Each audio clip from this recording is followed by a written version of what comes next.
Prepare muna tayo ng chicken inasal, guys. Like, hindi naman talagang inasal pero marinate lang tayo, chicken. Lulutuin natin mamaya. Alam ko kailangan minamarinate ng mga 8 hours. Pero ako, 2 to 3 hours lang okay na yan. Basta luto ko. Masarap yan.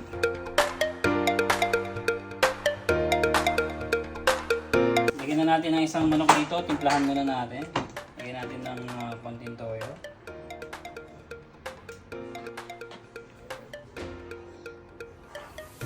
Tapos ito, konti na lang to, so ubusin na natin to.